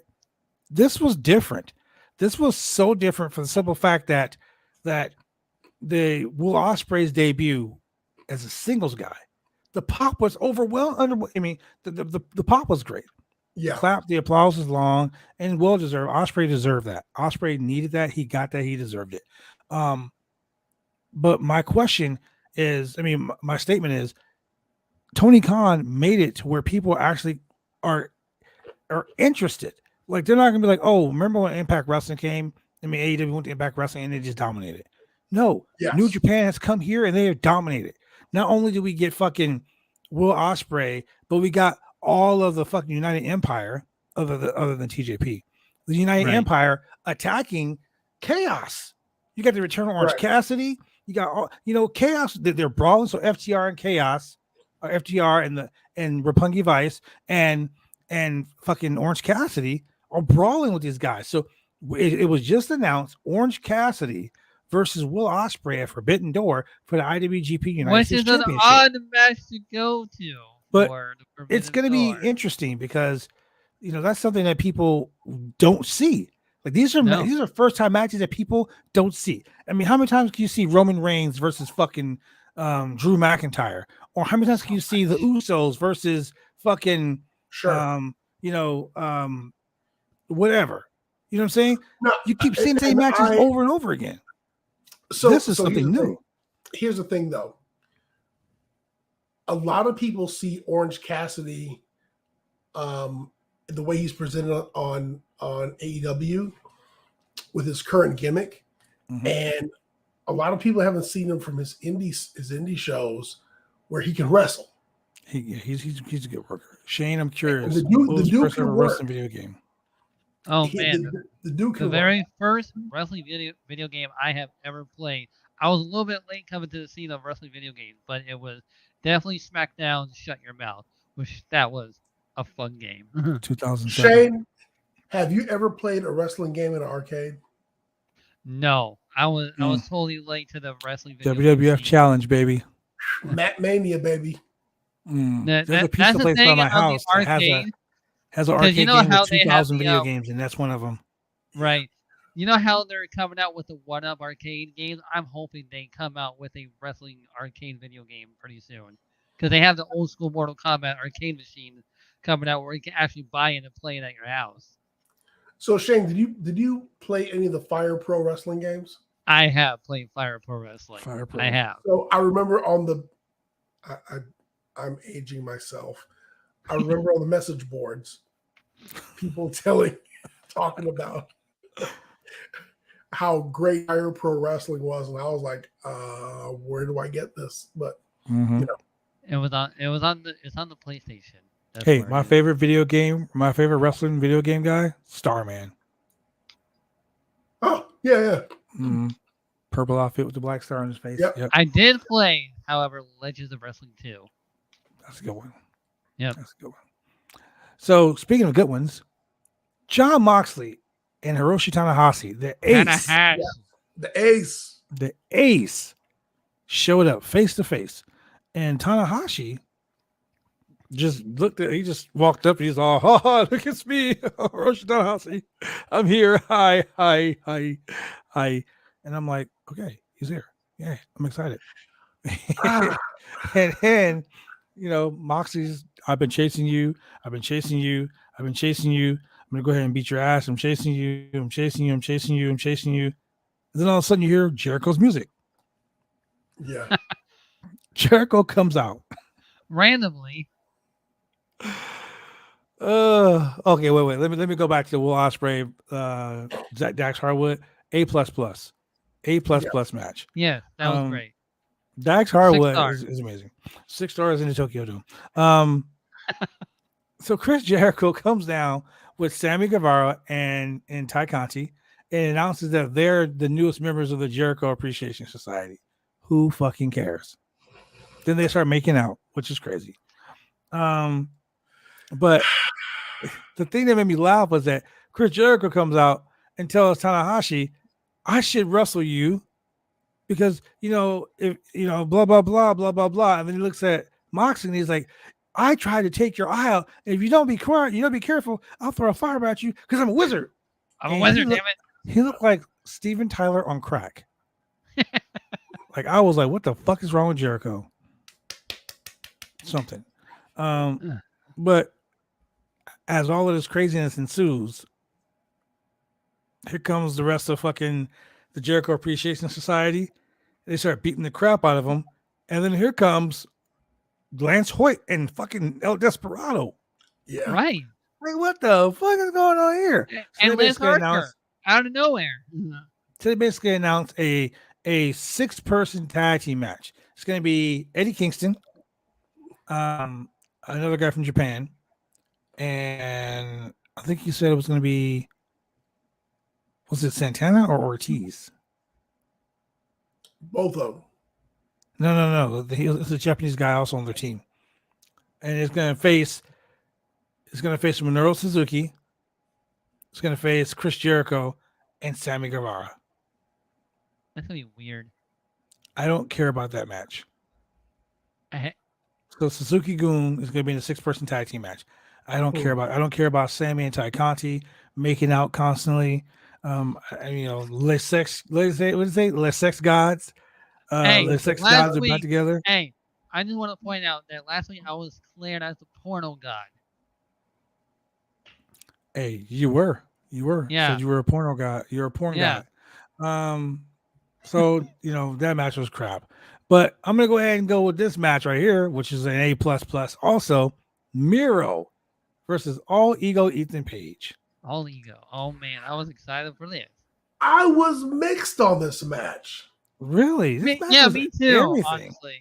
So I was mixed because Miro's a solid wrestler. Ethan Page is a solid wrestler. Miro, for my personal taste, was really playing too much to the crowd. Yeah, trying to bring them in, which is something he's never had to do before. I'm sorry, he's never had to do it, but he's never really done it before either. And he spent some time doing that during the matches, and it seemed really out of character. Mm-hmm. And so, I mean, he did his, he did his usual spots. Ethan Page was strong, but Miro was just kind of out of character for me. And I was just, it was off-putting. Let's put it like that. It was off-putting. So technically a sound match, but Miro was a little off-putting with just his character as a whole. I think it's because he's a face now. I think that's what it is. He's not a face nor heel. No, I know, but Miro's just after God. That's all. He's with God, which means he can't go to WWE because Vince. Well, Miro better tell God to stop messing with Finn Balor in the top row. Wait. I'm not a face. I'm not a heel, but I got heat with God. You're a heel. Hey man, I don't know. It works for Miro though. Miro had a great match. Is definitely going to win this belt. Miro is simply on his way to becoming God's new favorite champion. That's what that's going to be. Yep. And I'm all. But in a match that was really interesting. In a match that was really interesting, Toni Storm defeats Britt Baker. Oh my God! Britt Baker actually lost the match. Yeah. A clean pinfall too. It was really funny though. Dasha Fuentes, when she was introducing Britt Baker, she said, making her way to the ring from Pittsburgh, and Jim Ross of all salty ass, Lowry seasoned salt ass, Morton sea salt ass was like, who? I think Dasha said she's from Pittsburgh. Yeah, that was completely wrong, Dasha. Like, Jim Ross, you salty motherfucker, you. Jesus Christ. That's funny. But a lot of people have been bitching about how stiff Toni Storm is with her running hip attack. Bro, okay.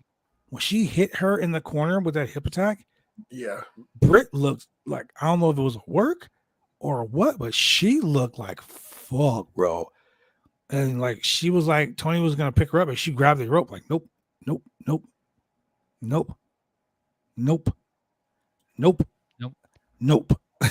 Like, I'm hurting. Nope.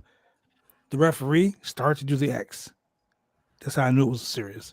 And he put his hands back down. I didn't even see the X going up. I didn't even see that. When he was in the corner talking to her, he went like this to her. She said no. And then she got up. Well, she buckled again. And I was like, dude, she must be like, that hip attack, dude. Like, I rewound it and watched it again just so I could see that spot, and it looked like she knocked the shit out of her. Wow. By her bum? Tony Storm got a big ass, bro. I mean, have you seen Tony Storm's ass? After 9 o'clock. I mean, have you seen Tony Storm's ass? I'm just saying. Oh, man. Shake your money maker. Morning, Like, Blake. bro. Oh, by the way, happy belated birthday to Bailey. Ding dong. Bailey's birthday. Bailey, come back. We need you. Come back, please, so that Sasha can come back. Oh, my bad. So the Wall Street, I gotta talk about this real quick. The Wall Street Journal says the WWE's board is investigating a secret $3 million settlement that longtime CEO Vince McMahon reached with a former employee whom he allegedly had an affair with, according to documents and people familiar. Now, if Wall Street Journal is talking about it, bro, it's serious. It's definitely serious. $3 million. Okay. Where'd that money come from, Vince? I've read several postings about this, and all of it says that these payouts, this payout and other alleged payouts, this alleged payout and other alleged payouts that Vince has made to his employees, shall we say, came from his personal funds. None of this was WWE money. So, I mean, if you have a lawyer who draws up a contract that says, hey, something fucked up happened, but I'm going to pay you this money, keep your mouth shut, here's your money,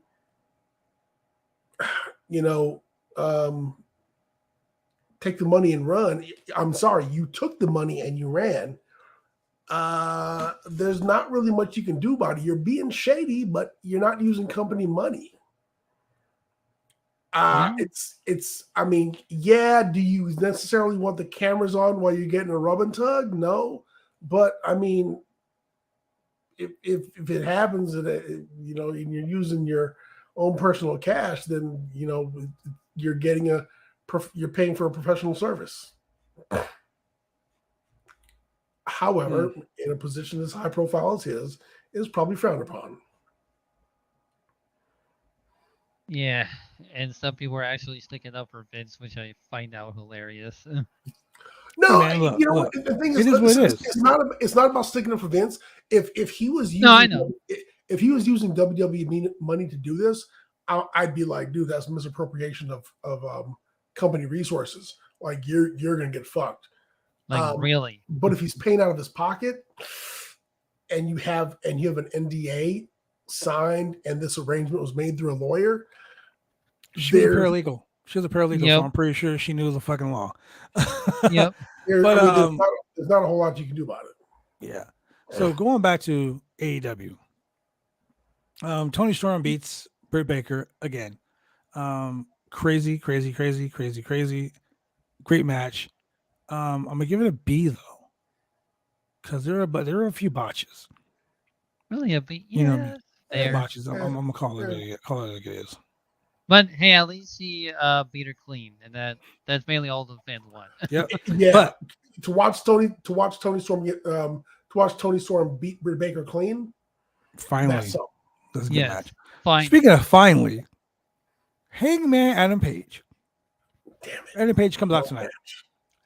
He says Kazuchika Okada lost the IWGP Championship through a monkey wrench. And a grand entrance, by the way. Did you see? Hold on. Hold on. Don't throw the fans for a loop, man. Let me get them involved. Don't just give them the answer. Like 1 + 1 is 2, but you gotta be like 1. So 1 + 1 = what? We all know the answer. Yeah. Anyway, so basically what's going on is he's like Adam Page is like, yo, I want a shot at the IWGP champion. Who is it? Says that out of nowhere, Jay White, leader of the Bullet Club, hits him with the what do you call it? The Blade Runner. Mm-hmm. Boom. Jay White grabs the mic. Jay White grabs the mic, holds the belt up, and he says, Adam Page. Yeah. You're 2-0 against me, buddy. Wait, hold on. Wait, before you start, I get to be Adam Cole. All right, go ahead. He says, "You're not getting shot of this belt, buddy." Yeah, Warren, you tell him, Warren. Yeah, you're not getting shot of this belt, buddy. Just think about that. Yeah. And Adam, neither are you. Shout out to Adam Woods in the chat. What's up with Vince's hush money? Truth, my buddy, truth. Man. So Adam Cole's not getting shot. Jay White is not giving Hangman a shot. Who is he going to face? Ooh. Somebody getting that Blade Runner. Just saying. And the WWE World Championship will be on the line. Not me, buddy. They ain't my big news. But I will be in the main event. Oh, it's not Friday. We can't say that. The main event. It is time to talk about the greatest night of professional wrestling history for Julian. I'm going to let you, my friend. I'm going to let you, Julian, tell the fans what happened. Ladders. Young Bucks. Jurassic Express. This was like a good 20-minute match with a commercial break. And picture. The first 19 minutes, don't really matter. I mean, it does. Because, the titles were hanging above the ring. Luchasaurus, because he's so tall.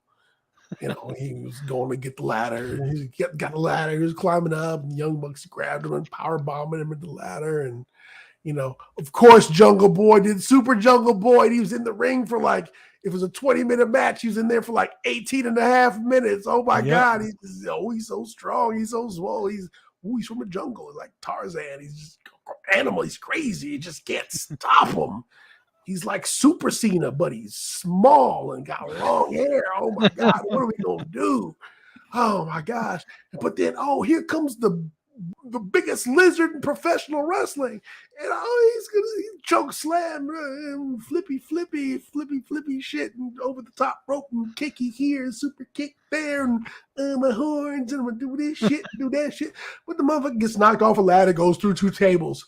Oh, the world's biggest lizard in professional wrestling is unconscious. Done. And, there goes Jungle Boy. We can get the V trigger on the ladder. Oh, no. But here come the Young Bucks in the back. And the Young Bucks get the title. Yay. 2-time tag team champions. On the first ever. Do we really want the Young Bucks to have the title? I did. Torn. The Young Bucks. I don't know. It really should belong to somebody else.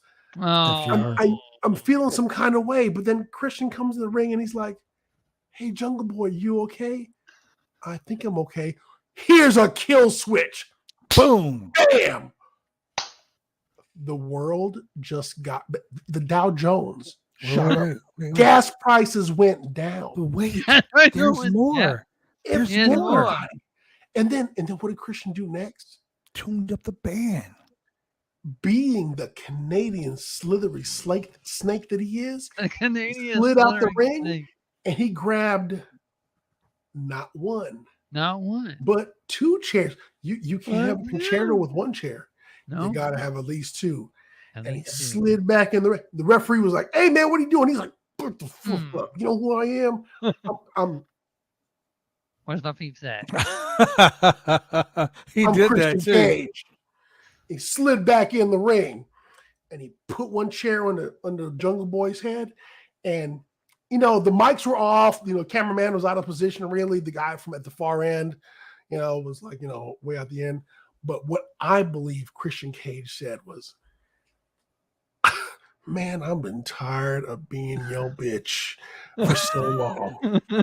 This ass whipping that you about to get right now, son, you have had coming for so long." You ain't was like, my friend Julian called me, and Julian was like, "You need to smash the hell out of his head just right now." And guess what I'm about to do? He goes, "It's the middle of June. Julian's birthday was in February. I'm about to deliver. He's like, I'm about to come like Veer. It's late, but at least it's here. Wham! Concerto right on his head. Crack. Wow. Busted. Didn't bust him open, but bow. Just you know what? You know what? You know the funny part about the whole thing? Edge just got one. Edge just got a concerto from the Bowman of notoriety. Wish.com. But now Jungle Boy got his skull cracked open. But hey, Shane, while all this was happening, where was Luchasaurus? The cameraman didn't show him. Luchasaurus was probably sitting at ringside going, it's about better you than me, kid. Luchasaurus said, I don't want to smoke because the last time my people got to smoke, it was because of a meteor and we was extinct. Because of a meteor. He was like, I ain't trying to go back to La Brea. Damn tar pits. He's trying to go see the new Jurassic World Dominion movie. And you know the best part about it was he gives Jungle Boy the concerto. Jim Ross says something, and then you roll credits. That's a go home show. Mm-hmm. I don't know what we're going home to. We're probably going home to Rampage. The best part for me was that after he did the concerto, he laid down on him, put his arm over him, and he looked over and smiled. And he was smiling at Jungle Boy's mom and sister. Yeah. Hi. He was like, what's up? You see my peeps? Oh, where is he? Oh, yeah, on the ground. He was like, you see my peeps? So, ladies and gentlemen, my old Christian Cage TNA Impact Championship shirt. Oh, so man. Right now, ladies and gentlemen, we have some great news. What? We are now affiliates on Twitch. So tomorrow night, we're going to throw a party. Not any other party. We're going to throw a party like it's 1996. Oh, wait. Yeah. We're going to throw a party. I was only 2 years old at the time, but all right. Wow. That's yeah. That kind of party. I mean, shit. But 30 years in professional wrestling, ladies and gentlemen. I really want to celebrate this time with you, the people who helped me get here. So please join us tomorrow night, 8:00. We got people only going to be on Twitch? It's only going to be on Twitch. Only going to be on Twitch. We got people from Fightful Select. We got people from Fightful Overbooked. We got people from. What about it? What? We got Roundtable Pro Wrestling Podcast people. We got Throwback. We got people from Wicked Crazy Pinfall Podcast. We got guys from my past that are coming in and talking about some stories. We got all kinds of great stuff, man. It's going to be a great show, and I'm really, really excited to share this time with you guys. Victor Nash, what is up, my man? Thank you for joining us. We're about to go. Nash back in the house. Join us tomorrow night, Victor. Join us on Twitch, man. It's going to be a party. With that being said, Sasha Banks has been released by WWE. Wow. Sasha Banks, someone said 90 days and September 22nd. So yeah, my mom's birthday. Sasha Banks can show up at AEW like, yo, what's up? Pamela Rose, baby, come too. Just saying. I will be watching the news to see if this is all concrete. Raj Giri from Wrestling Inc. He said that he's heard news about it. There's nothing confirmed until Sean Ross Sapp himself said. I was going to say, if Sean Ross Sapp tweets no shade on Raj, but until Sean Ross Sapp posts, this shit is legit. Daddy prediction Sean. Whoa. You calling Sean daddy? Yes. Didn't your daddy shoot on you in a cameo video one time? Yes, he did. I was very upset. That was funny. It was so funny. Yeah, they put the cameo with Sean Ross Sapp to shoot on poor Shane here. I felt attacked. Yeah, you were attacked. Yeah. I was just wait, you're late. He has. What? Wait a minute. Hold on. Before we leave the show, let me go and let me look at Sean Ross Sapp because I haven't seen it, and it's all over Google. Tweeted? I know that it was trending on Twitter, but if she's released, Naomi's contract is almost up. Yep, he did 1 hour ago. Oh shit, he did. Yep. No, let me see. Let's get a Sean Ross app. He says 1 hour ago, I spoke with Raj this afternoon and asked WWE about this. As of this evening, they said they hadn't heard that, and talent relations didn't seem to know.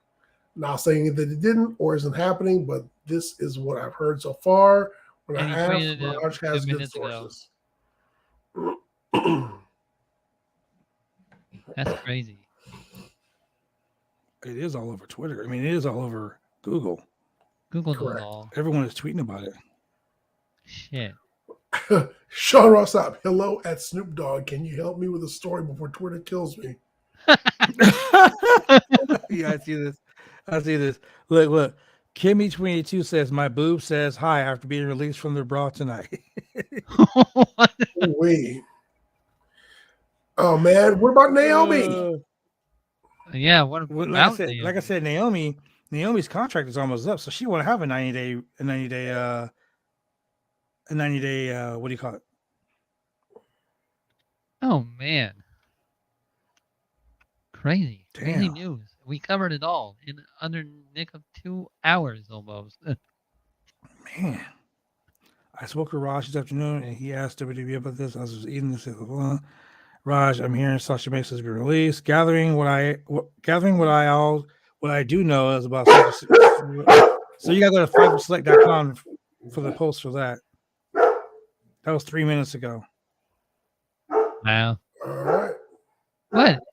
Anyway, Julia, where can they watch us at? Oh my God. You totally threw me off of that. Dave Meltzer. Oh shit. Big Daddy Meltzer reported it. Whew.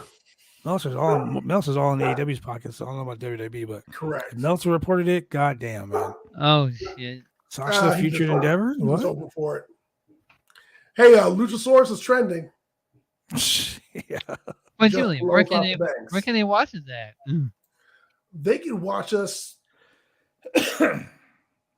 three times a week. 4 times this week.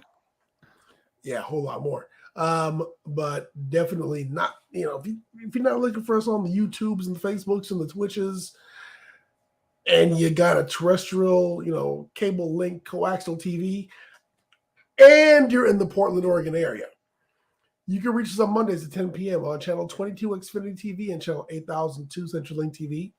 Tuesdays at 9:30 p.m. on channel 23 Xfinity TV and channel 8003 CenturyLink TV. Or finally on Wednesdays, you can find us at 9:30 p.m. on channel 11 Xfinity TV and CenturyLink TV. Wow. Man, oh man. Fine.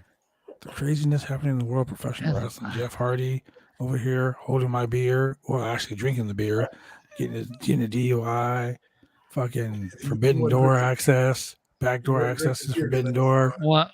One of you is gonna be like, man, I gotta outdo Jeff. Oh shit. Let's hope not. No. Please, God, no. So look.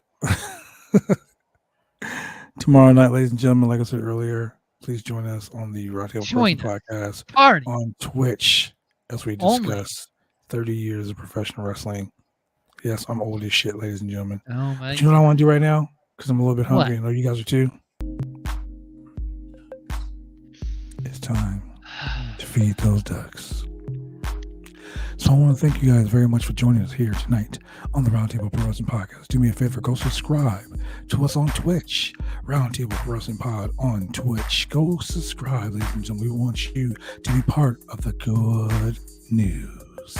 We want you to be part of the fun, the access of tomorrow night. Because live only on Twitch, a 30-year anniversary party for myself, along with this guy, Kimberly Julian, that dude Shinowski, and a bunch of other amazing people that are part of professional wrestling and the news industry, the wrestling world. Tonight we had a good guest on tonight, a good friend of ours, friend of the channel, Ryan Katz, formerly NXT Producer.